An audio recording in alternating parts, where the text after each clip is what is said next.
Hello, and welcome to the Modern Romantic Podcast, where we celebrate and inspire romanticism through passionate people who do incredible things. Hi, I'm debuting as the Queen of the Night. Yeah, you're not going to hear that recording. And I'm joined by my co-host, who is going to be debuting as Papagena. Oh, Emily. Hi, Emily. all right. Okay. There were And the other show starts references now. that we there were other references that we said that I was hoping you wouldn't say, and I'm glad you didn't. So thank you. And the show starts in 5 minutes, and go. Row, row, row your boat gently down the stream. Love it. Perfect. Jen Well, Beaupre, if you're listening, that's the progress I've made. how's your week been, Emily? It's been an interesting week. It's the autumn equinox today.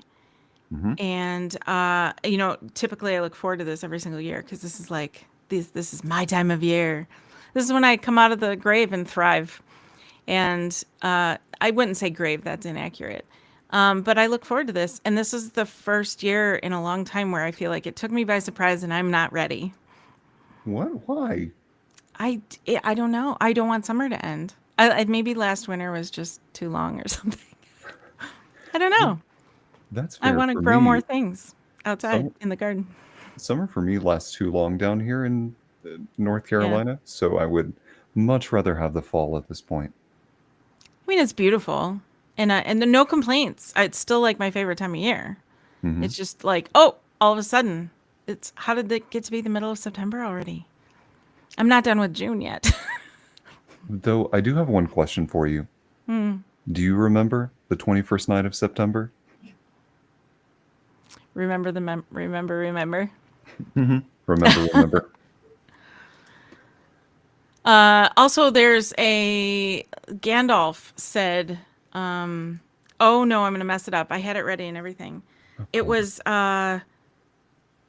his Gandalf's quote is maybe it's the 22nd of September. Now I have to look this up. And now I feel silly. No, you Um, shouldn't. September quote. It is. It's about Bilbo's journey. Okay. You know what? I'll find it later because this is not. You'll have to stay tuned because I'm not going to find it. I'm Fine. struggling. So No worries. yeah, Well, I have some exciting news that I can yeah. What's share. going on? Well, as of recording, it'll be announced tomorrow. The cast for Murder on the Orient Express will go up, and I Okay. am cast in it. Now Yeah. I will be appearing as just a porter. I don't have any speaking lines as of right now, but I'm really just happy to be doing theater. I'm really happy to be working with this director. So anybody in the Charlotte area, please get tickets for Theater Charlotte's Murder on the Orient Express. It is a fast-paced whirlwind of a journey. If you have read the book, it is not a slow burn. It is fast-paced. It is quick-witted. So it's a little bit different from the novel, but you are going to have a blast. As of at time of recording, we just had a read through yesterday. We could not stop laughing. It was going to be good. It's going to be good. Awesome. Yeah. But I am. Congrats. Thank you. Speaking of theater, we also have a fellow theater person with us today, Mm-hmm. which happens to be our guest. Would you introduce That's our right. fantastic guest? Yes, tonight we are joined by soprano Elise Teeling, a Brooklyn-based performer who is bringing opera characters and stories to life on stages across the country. She's an award-winning vocalist and storyteller, and I'm really excited to have her on the show so we can talk about all of the amazing things she does. Welcome, Annalise. Thank you so much. I'm so excited to be here. Thank you for having me. Well, thank you for saying yes. Yeah. Of course, absolutely. I'm a performer. We love to talk about ourselves. So, So, for us, the one thing I will tell our audience is the world of opera gets subdivided into so many different categories, especially when it comes to voice types. So, for our audience, can you give a little bit of an indication of where you fall in the spectrum of soprano? yes, totally. So, I'm kind of in an interesting spot because I'm in between two. I Hmm. sing coloratura stuff, which is like the higher end. Like if you think of the Queen of the Night, a lot of people know that aria. Very, very high. That is what that is. I don't actually sing that particular aria, but I sing a lot of stuff that exists in that realm.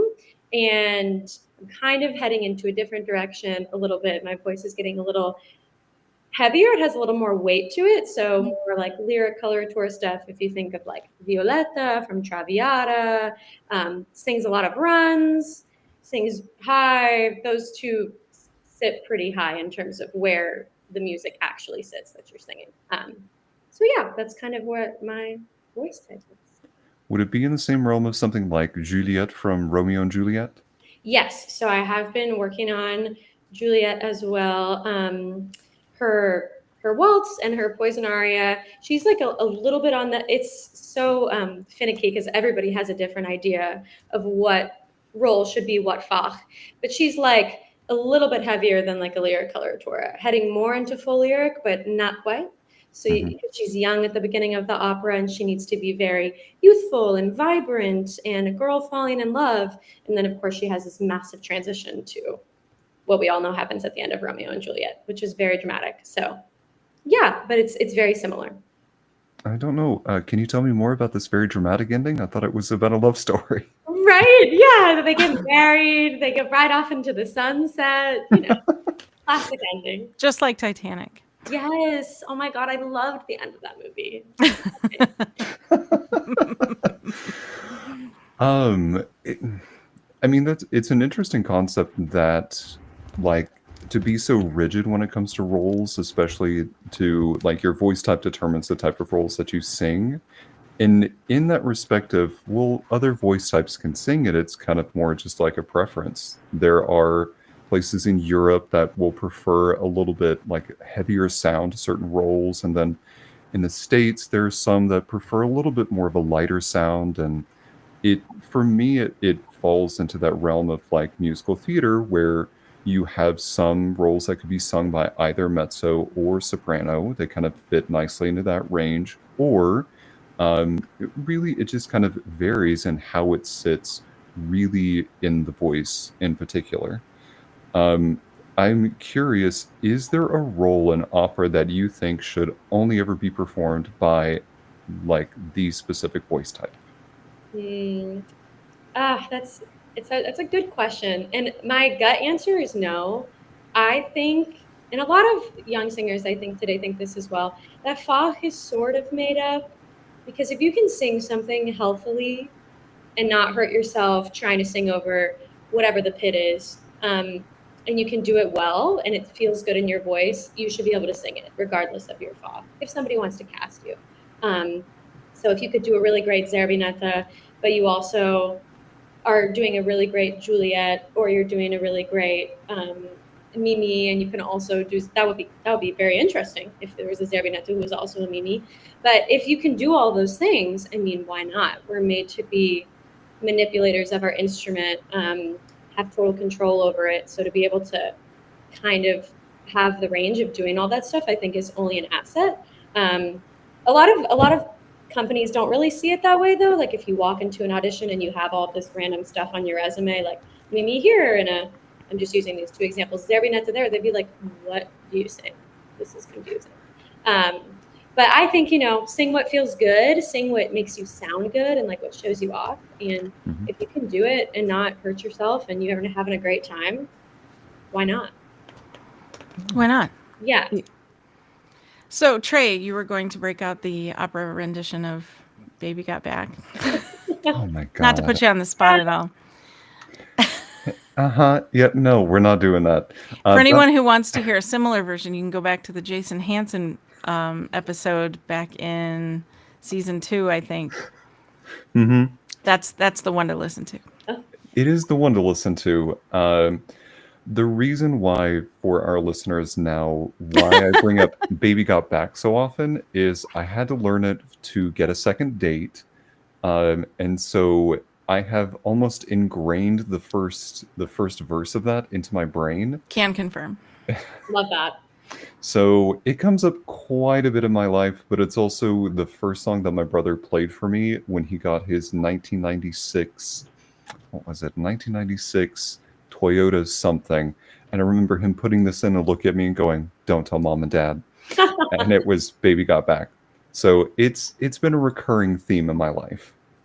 I want to know why you needed it for a second date. Was this person like obsessed with Baby Got Back? What was the? That's a good question. That is.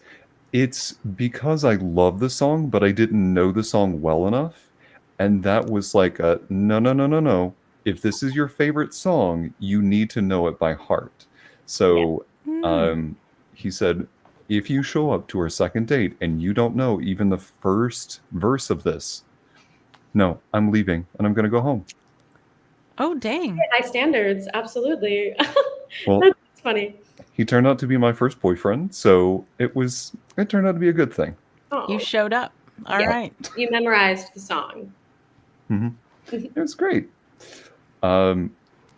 Getting back to you as a performer, spotlight No, move. I love the deviation. That was nice. Yeah.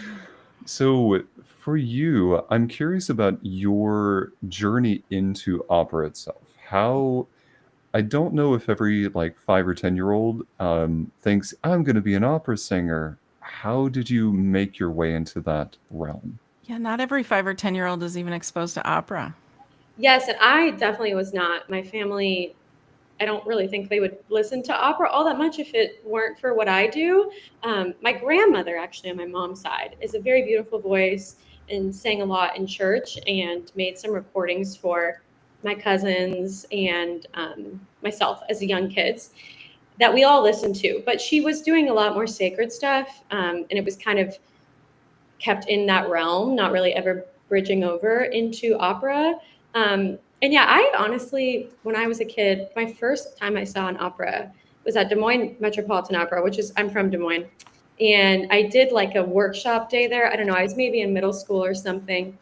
And I remember thinking, seeing all these young artists, I was like, I don't want to do that.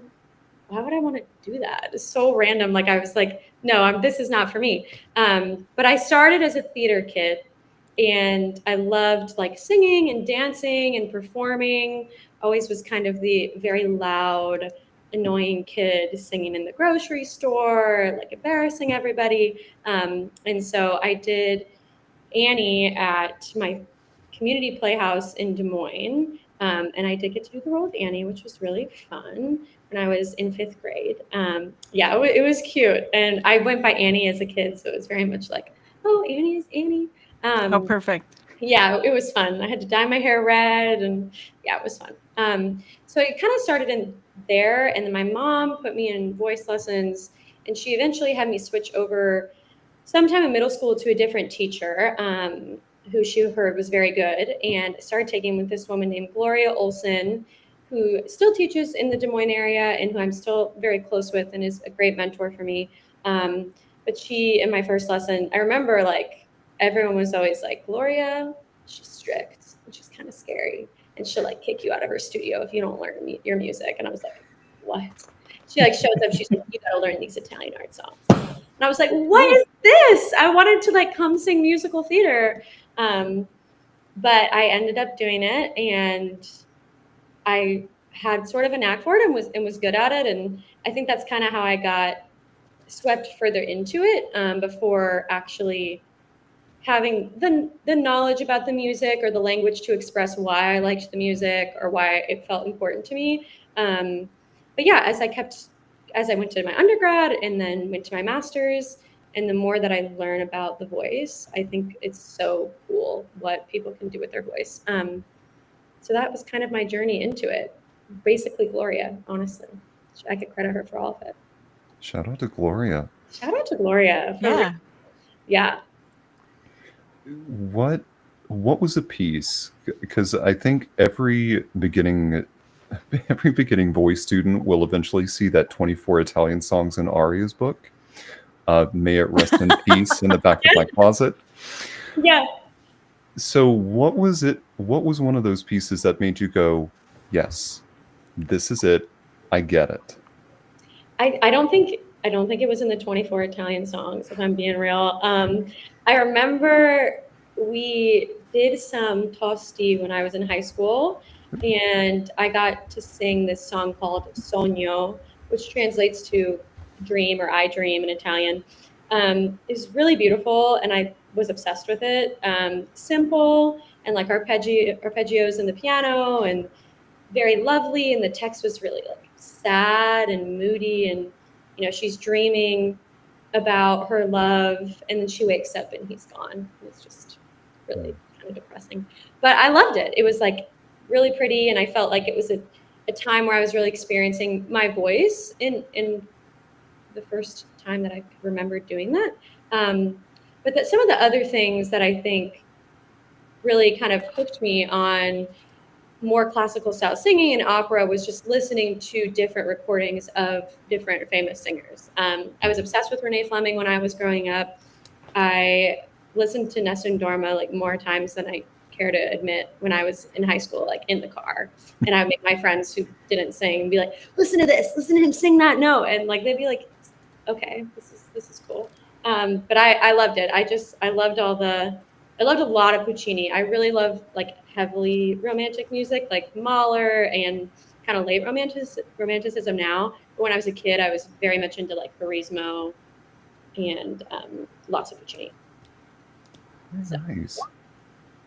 You cannot go wrong with some tosti, and you cannot go wrong with Puccini at all. It's so true. It's so true.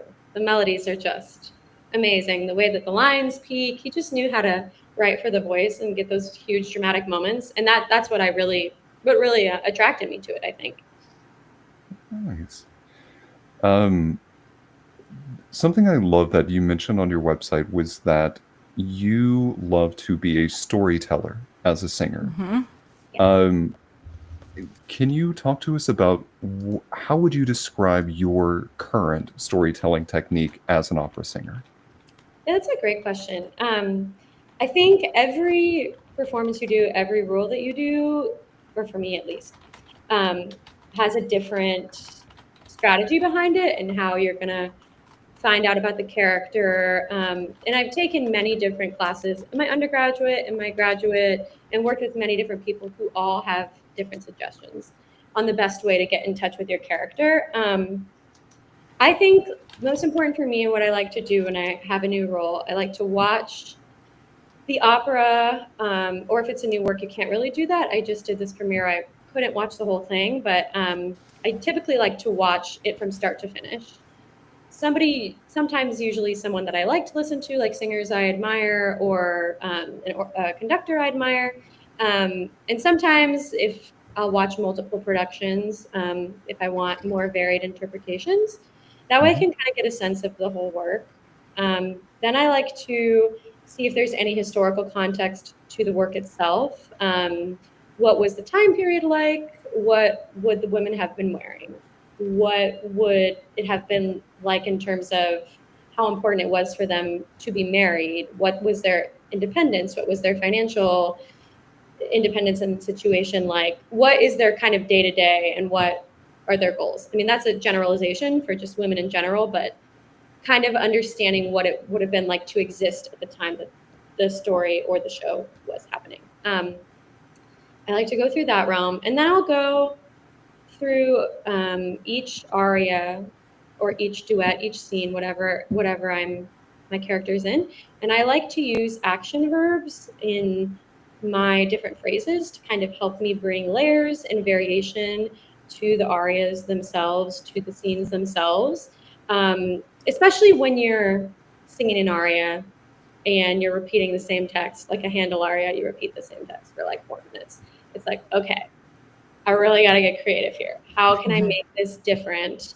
And a lot of times in that scenario, I'll write subtext underneath it. I'll just like rewrite the text for myself and kind of add development or things that make it different for me. But the action verbs was something I got from my teacher in undergrad who taught our opera workshop, the director at Northwestern. He was really big into that, and he had us buy like a little dictionary of action verbs. And I found that really helpful because it made sure you were always being an active participant in the scene when you were picking verbs that were specifically like an action and not something that was passive. Yeah, and I like to do like super objectives in my scenes as well. What is the character always working towards? What's her main goal throughout the show? What's her sub goal in this scene? What's her sub goal in this phrase? Yeah, and I think like that work is kind of the stuff that's done before. And then when you get in the room and see how it feels with your colleagues, then it becomes more fresh, more alive. It's like, okay, we can play now.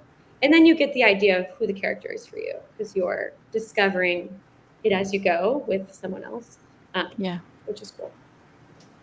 So almost like what you plan, you walk in with an idea, and then it could potentially change based on your interactions with your other colleagues. Am I understanding that correctly? Yeah, I totally think so. And also like what the director wants too. I mean, ideally you'll be talking to the director about their idea for the show before you start rehearsals and production process. But sometimes you don't have that much communication, or your director is not as active. And so you kind of have to make those decisions on your own. And at the end of the day, you are the one putting the character on the stage. So it is your interpretation with the directors, but you're making a lot of executive decisions and can do that if you decide to. Yeah. Formulating a question. Sorry, it was about to come out of my mouth very haphazardly. I have one. I want to know, Trey, how that differs from maybe how you prepare. I'm going to be very honest with our audience and also with our guest. I'm very out of practice when it comes to prepping a role. When I was in college, most often I would be performing English-based operas. So we did quite a number of them. We did Albert Herring for my graduate program. We did an English translation of The Magic Flute. So a lot of the things that I've done were in the English language. So from a literal standpoint, it was easy for me to be able to go in and somewhat understand the text and what was happening. The program that I was in didn't get as detailed when it comes to action verbs for things, and it was a much smaller program. So I think there are many things I didn't do that maybe contributed to how I was as a performer.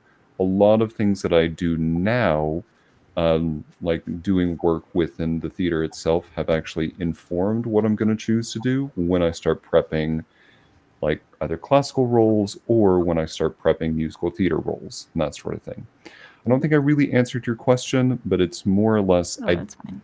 I think it's more things I didn't do that I wish that I did. But I'm very happy that that Annalise is giving us a lot of great information, especially for our listening audience.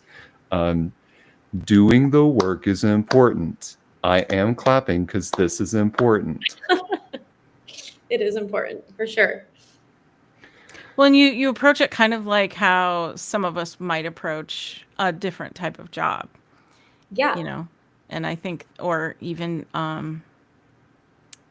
also like acting, you go in with those same thoughts toward a character or something, a similar build that you've worked on, and then when you go to rehearse, now you have all these other dynamics happening that you have to consider and adopt and things like adjust to, I suppose. Oh, totally. So it makes sense. Yeah. Yeah. I've always found it easy for me personally, easier to have like a step-by-step process. I'm very much somebody who likes to check things off the list. Like, okay, do your action verbs, do your subtext, do your word for word translation, learn your rhythms, learn your whatever. It's easier for me to do it in that way than to kind of have a more nebulous way of doing it. But some people work better in that way too. So it just kind of depends on how you approach things. I like that too. That's this whole kind of comprehensive approach because, we don't always see what goes on behind the scenes. We don't think about maybe what a performer puts into a character. We only see the performance. So seeing that you have this process and it is steps, like you talked about it, like this was a checklist you're going off, even just telling us about the steps you take. And that was something that I guess it was a little surprising, but in good ways. Like, oh, she knows her process. It is down. I appreciate that. Yeah, it's also my teacher. My current teacher has a very structured process too that he has passed on to his students, which I think makes it easy to learn a role and feel confident when you go into rehearsal. Yeah. Because it's like the worst thing when you walk into rehearsal and you're like, I don't know what's gonna happen, but we're gonna go for it. Like it's better to feel like you know and you're prepared. Yeah.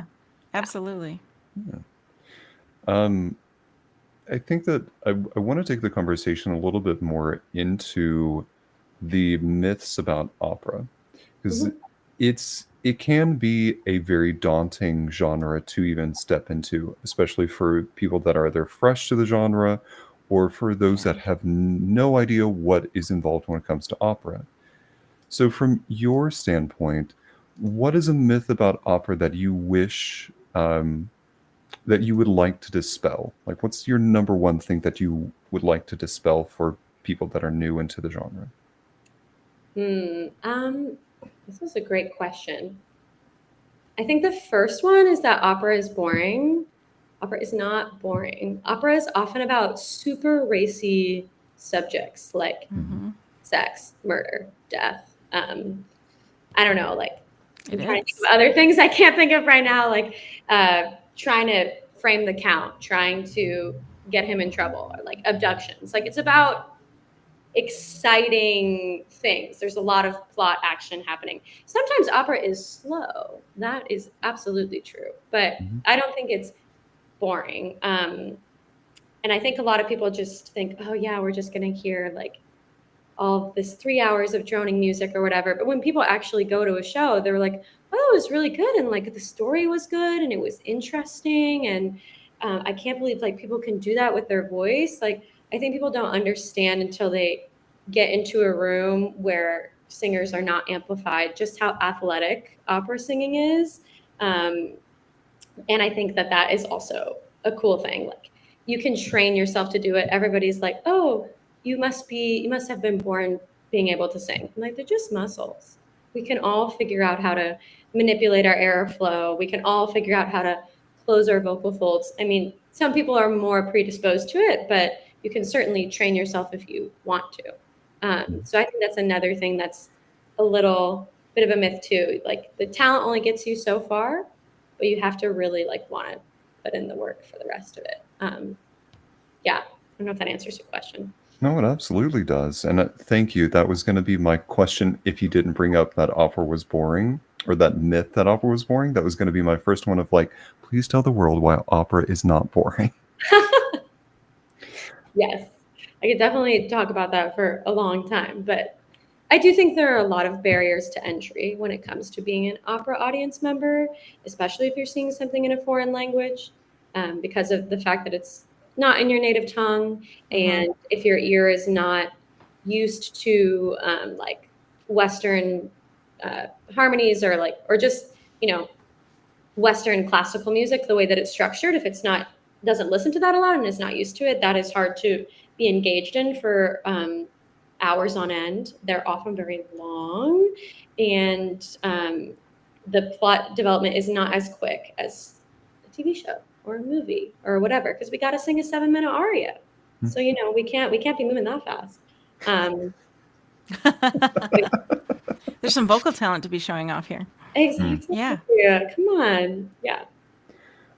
Josh in our chat says opera is often about some variety of passion, which I think is very true. Yeah. Some level of love, some level of passion of I want to murder somebody, Loss. loss. There's so many tragic operas. I mean, there's that trope that everybody dies at the end of the opera, and a lot of times that is true. A lot of people die at the end of operas. Very dramatic. And then you have to sing a 15-minute death scene. You do, with a high C at the end. That's And it's a really good one if you have two. Yeah, totally. Yeah. So now that we're in that space and we're talking about getting people into opera, what are 3 tips you have for audience members going to see an opera? That's a good question. I think I also do this for popular music concerts that I go to. If I don't know the artist very well, I like to listen. I would listen to the show before you go if you don't really know it, if you're not familiar with it. Just like if I'm going to go to a Lorde concert, I'll probably listen to a lot of her albums before I go, with stuff I don't know. So I say listen to it. I also think reading a synopsis of the plot, unless you like really don't know what want to know what happens at the end, or at least reading the first half, so you have an understanding of the world that you're going into. And then I would just, I would give yourself, if you're not going to opera a lot or you're not listening to it a lot, and you're like, I'm gonna go see The Ring, one of the pieces of The Ring stuff, which I wouldn't do that in your first opera. But if you're gonna do that, you're gonna be at a long show. I would just like give yourself grace and just be like, if I'm not paying attention all of the time, that's okay. Like, I'm a singer. I do this. I sing every day. I listen to opera all the time. Sometimes when I go to a show, I'm not like actively paying attention every single moment, and I'm drifting off a little bit. Like, that's fine, and you can just jump back in and enjoy the experience while you're there.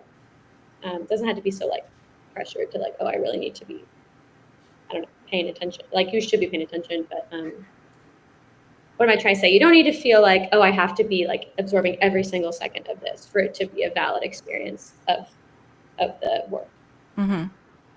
And having been one once on the outside of opera, more so maybe than either of you, I feel like going in with an open mind toward music allows you to bridge a lot of gaps when it comes to translation as well. So Yeah. even though you're going to see an opera that may not be in English, there's costumes and there's acting and there's expression and there's movement and there's a lot of things just in the singing that tells you the mood and what's being portrayed, even if you don't know the words or don't read them in the program or on a screen or wherever they might have them, or not at all. You can still go enjoy the show and still be told an amazing story and still have a great time and feel like you got something out of it without feeling like you're not necessarily going to be lost the whole time because it's in another language. Totally. And I think a great point, and also bouncing off of that, opera is so much about spectacle. So part of the reason why you're going anyways is for this like lush, decadent experience.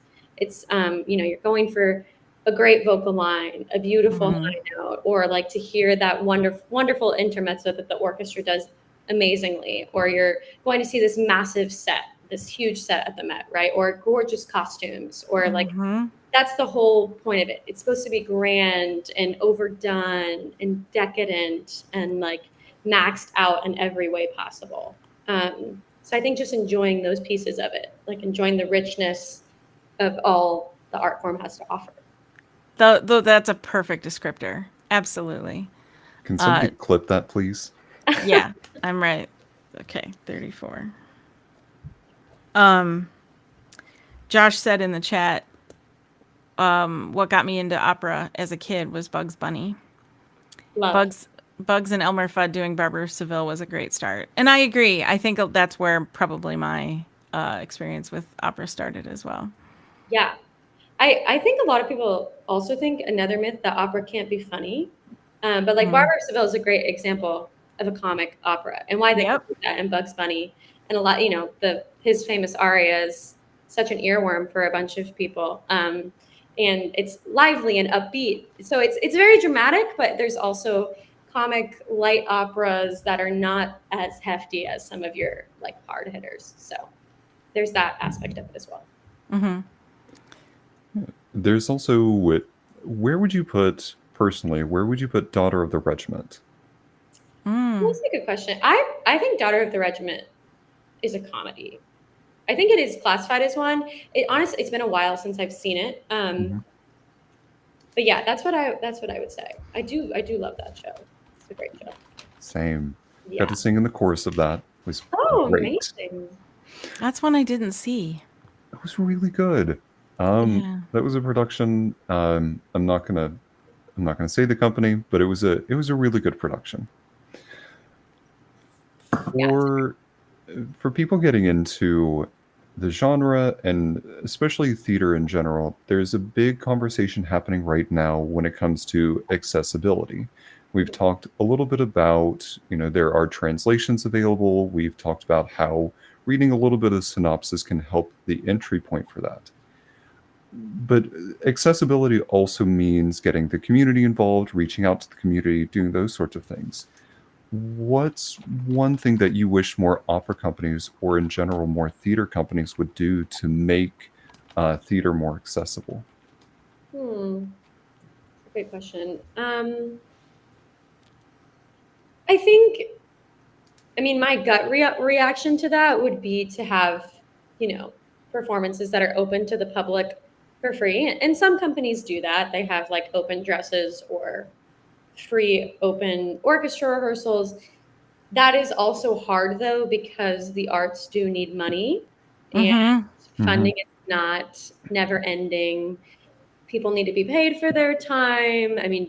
Too many young artists pay to get on stage, and that is a whole other thing that we could talk about. But so there's like two sides to that coin. Like, of course, going to the Met is expensive. They do actually have like some cheap seats, like $35 seats that you can get that are way up high.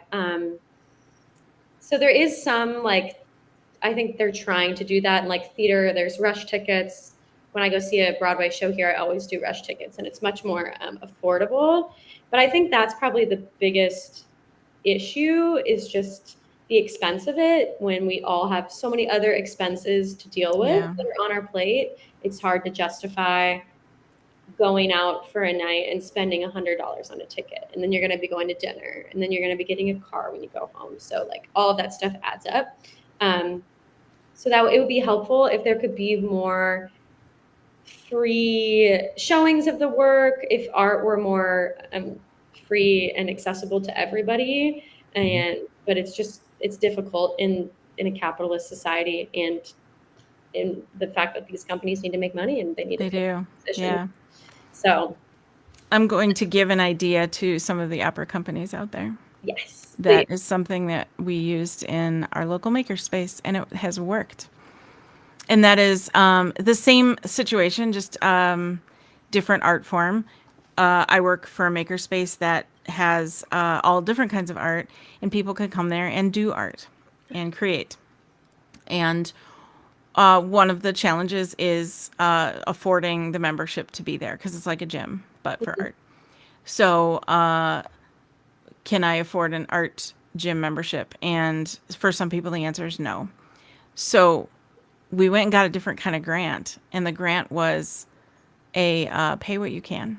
Mm. And it was to subsidize tickets, well, memberships, to be able to allow it to be not just accessible because it exists, but financially accessible for people who can't afford it. And it's something that we've seen great success with here in central Minnesota for a number of maker spaces now that have been able to reach their local community with the different types of art. Because the grant doesn't fund just a single project, it can fund an entire year. Oh wow, that's Yeah. amazing. Oh my And god. we've seen some really great things come out of that. So just a thought for Really some opera wonderful. companies out there. Yeah, definitely. I think grants and funding and anything that people could do to reduce the barrier of cost would be like Mm-hmm. probably the biggest thing for accessibility. And I think also education too is Yeah. definitely that. Mm-hmm. So, but that's an amazing grant that you got. I'm so glad that you were able to secure that. That's wonderful. It was kind of an off the wall idea, and we went, let's try it, and we got it, and then we're what, most of the way through our year now, and seen some pretty cool things come out of it. Really cool stories too. Like, I feel like it's one of those things where once the stories start coming out about successes and things like that, and people that have been touched, it starts to spread better and more effectively. And I Totally. think just trying it out for even a year, if someone could, that would be worth it. What is the grant called? We're calling it pay what you can. Okay. Yeah. Very cool. I love that. Yeah. Yeah. Mm. Cool idea. Mhm. Sorry, Trey. No, you're good. I also wanted to point out that you, as part of that accessibility, you take art outside of the theater, because I think you either started or joined your local opera on tap. I did. Yes. Yes. I did join. Can I did you not. can you tell us a little bit about that? Yeah. Opera on Tap is an organization that has different chapters in different cities of the country. So I think they have like a Chicago chapter, like an SF chapter. They have one here in New York. Basically, they do concerts at like local places, like a brewery or sometimes a park or a local venue, and they just have singers on their roster, and they populate the concerts that way. They'll email us and be like, "Hey, who's available for this date? This is what we want to do a program about." And then if you're available, you sign up, and the slots fill up very quickly, I will say. So it's like you email like what back 1 minute later, and they're like, "Well, this one's full." And you're like, "Okay, I will try to respond in 2 seconds next time." Wow. Yeah, it's people want to get on their feet and perform, but it's a great organization, and it's cool that they have chapters all across the country. Yeah. Neat. Mhm. Um, I'm curious, what is an aria that you could pull out at any point at one of these opera on taps, and you'd be like, "Yep, I'm ready to go." This is a good question. I feel like all of the arias that I have in an active audition package, I can do them at any time of the day if I've been actively practicing them. That's my goal with them, that I can wake up 30 minutes later. If I must sing it, I can sing it. Or I Hmm. can't warm up because my train got delayed and we were stuck underground for like 20 minutes, and I just have to go sing at the audition. Like I can sing it, and I'm not worried about that. Yeah, so depending on what I'm working on and what my package is at the moment, it's like Presentation of the Rose, Je Veux Vivre, Rain is also in my package, Silver Aria, Okay. from Ballad of Baby Doe. Yeah, I think those are the four that I normally do this season. So yeah, those four. Good, because that was a test. We'll email your voice teacher later. Yeah, please, thank you. He'll be like, she passed that one. Is there a song that no matter how much time passes or no matter what other things happen along in your career or whatever that you go back to because it's still like whether it's your favorite or something that's like your standard? That's a good question.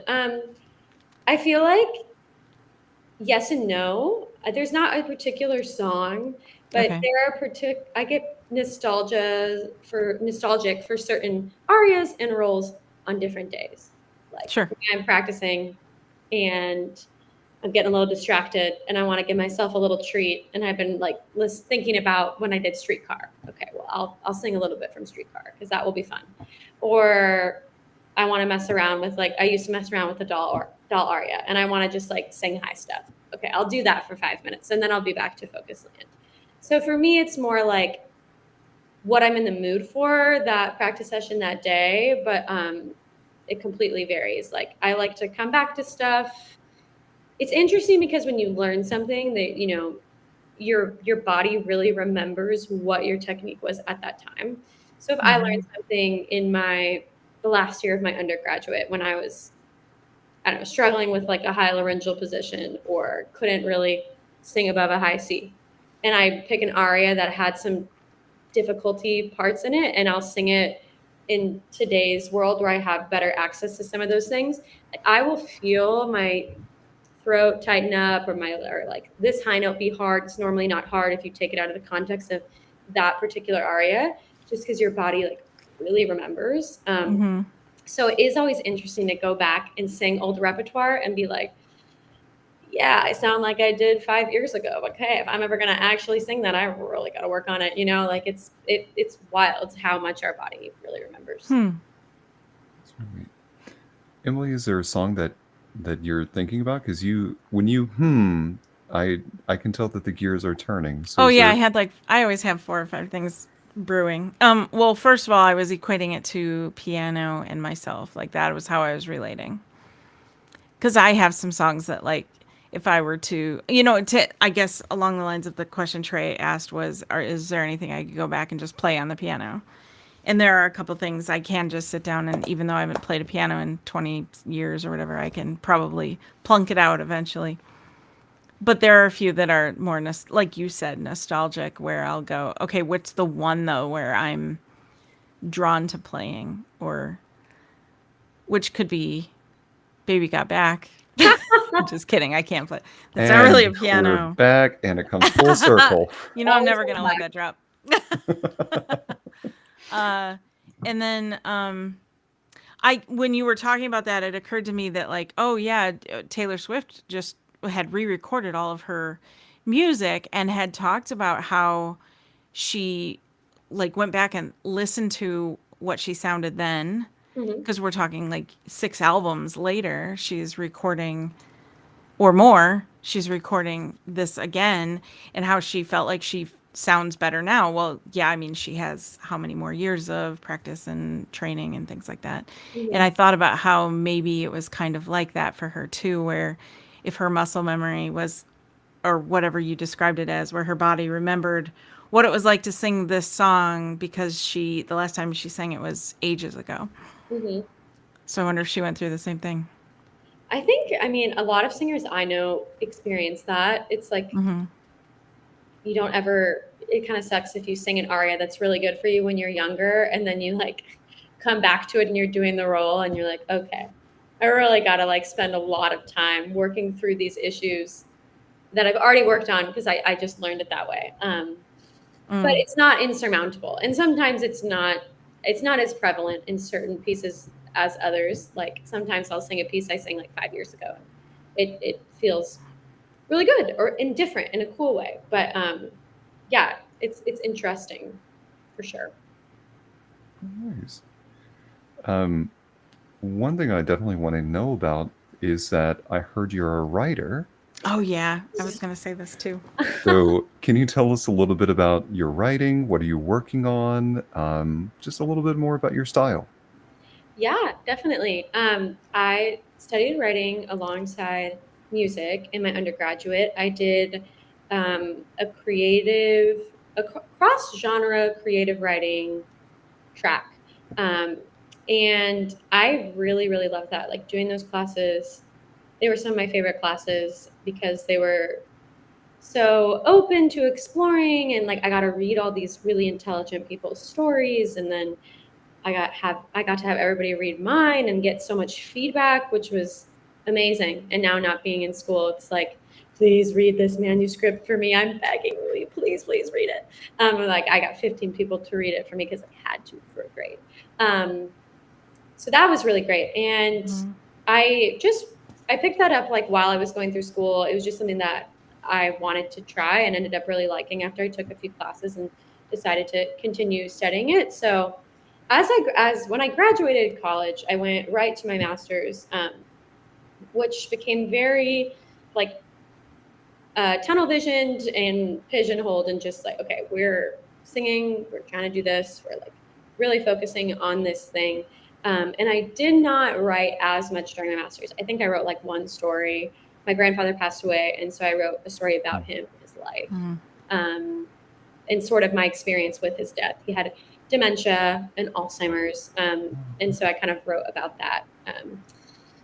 And that was kind of the only thing that I wrote while I was there. But I kept in touch with a great friend of mine. Her name is Elizabeth, who did the writing program with me at Northwestern, and we would meet online over Zoom. At first, it was like very like tentative and awkward because we weren't great friends when we were in college. But we were friends, but not very close. And then it became like bearing our souls to each other, like talking about our writing dreams and our reading dreams. And like we developed this beautiful friendship over Zoom, just trying to keep our writing alive. And we still talk to this day and still meet. And she actually just started like a broader writing group for us to be a part of, to meet up and keep that muscle active. But yeah, I mean, it's nice for me, I think, to have another creative outlet outside of singing, because I think that when you decide to pursue something professionally, it takes some of the joy out of it in a way, Mm. because you you don't really have an option to not practice. Like, it's like, okay, I need to practice it because I have to get this done, because next week I need to be in Tennessee and I need to have the role learned, or I have an audition and I need to make sure that this is settled, or like my O vowel needs to be dependable. Like, it's just very much more like you're trying to make your living off of this. You're trying to like build a career out of it where everybody needs you to be reliable all the time. And I can imagine that's the same if you like really try to go into acting, and if you really, are devoting yourself to writing. I can imagine that's the same too. Like, I must write today. And it's not just something that you do when you're in the mood for it and when it feels like a relief and like joyful to you. So to also have the side where I get to just write when I want to and be super creative and explore things that happen in my life. That's mostly what I write about. Like, things that happen to me, I just put some different parameters on it and slap it on a page, and it like helps me process what's going on in my life. And it's great. It's a way to continue to create without having so much pressure. I mean, and a lot of my pressure is self-imposed, I will say, but like without having so much pressure around it. And writing is much different than opera in the vein where like I'm creating my sound, sure, but I'm like creating the story and the parameters and the plot and the characters, and I can make it whatever I want it to be. In opera, it's like you need to listen to what this dead guy wrote, and if you do not double the T, you will not get hired. And it's like, oh my God. Right. So it's very, very different. But I think that they benefit each other nicely, at least for me. Yeah. I could see that. When art is your job, then you need another creative outlet, because your job isn't exactly the creative outlet you might need. Yeah. And it's not like, I mean, I love singing, and it's also like very, very much a comfort to me, but sometimes it's like, this is work and we are working. And it's about balance. fun Yeah. today. Yeah. Yes. Yeah.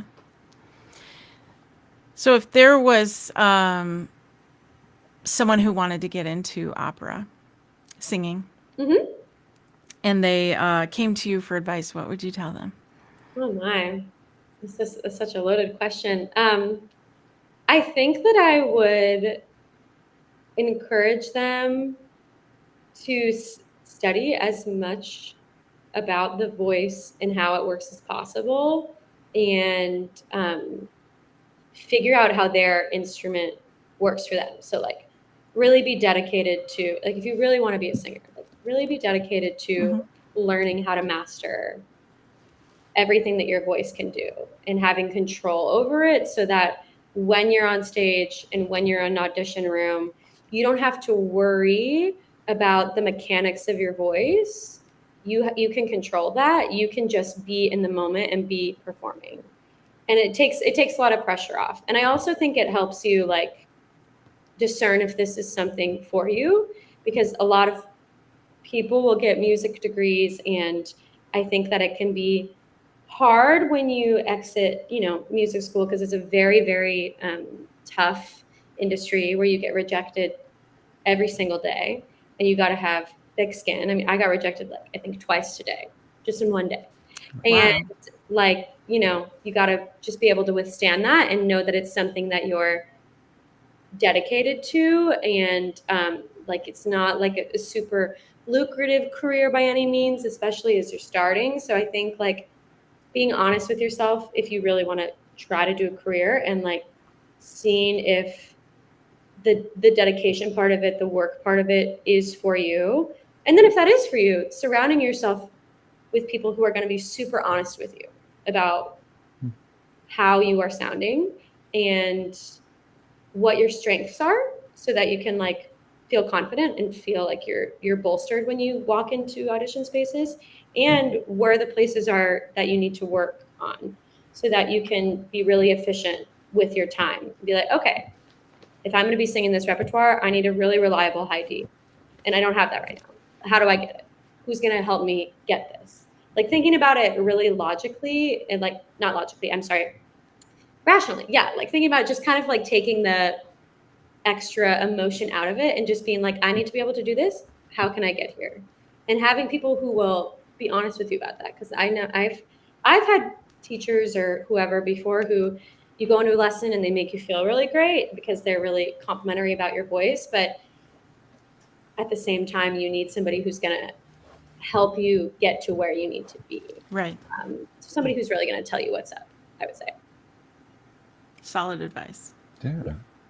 If you want the decadence, you also have to do the work to get the decadence. Mm-hmm.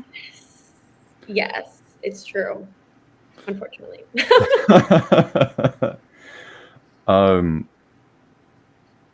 I have got to say, this last hour has been incredible. It's been an hour. What in the world?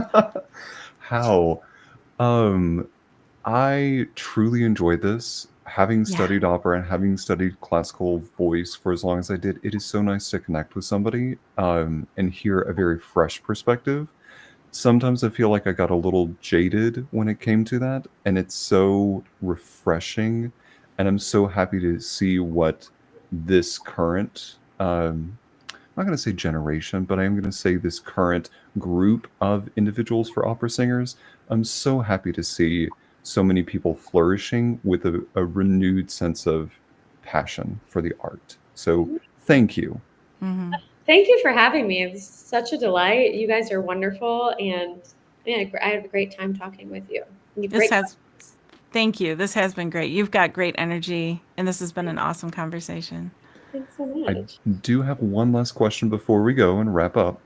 We asked this question to all of our guests, and it has nothing to do with anything we've talked about so far. I'm ready. All right. You are sitting down to have lunch with anyone in the world, alive or dead. Who is sitting on the opposite side of that table from you? Anyone in the world, alive or dead? I actually think that I would pick my grandmother, my father's side, because she got dementia when a lot of grandparents with dementia on this podcast tonight. Anyways, she got dementia when I was young, and I feel like I never really knew her. And I would just like to be able to know about her life and what her experience was like as a woman growing up in the time that she did. And I think it would also allow me to know more about like my immediate family's life, my father's life, how it fits into the relationship of my life. Yeah. Yeah. So can we clap for that? Yeah. Can we clap for that? Very nice. Well said.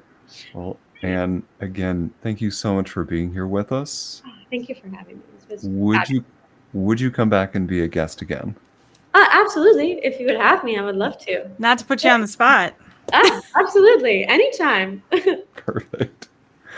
As we close this episode out, we want to thank everyone listening, watching, wherever you're ingesting our content. Thank you so much for tuning in. It really means the world to us. For behind the scenes content and more, you can find us on Patreon. Just search for The Mod Rom. You can also find past episodes via our website, themodrom.com. Thanks so much, everybody. Go support Annalise wherever she's performing, and have a great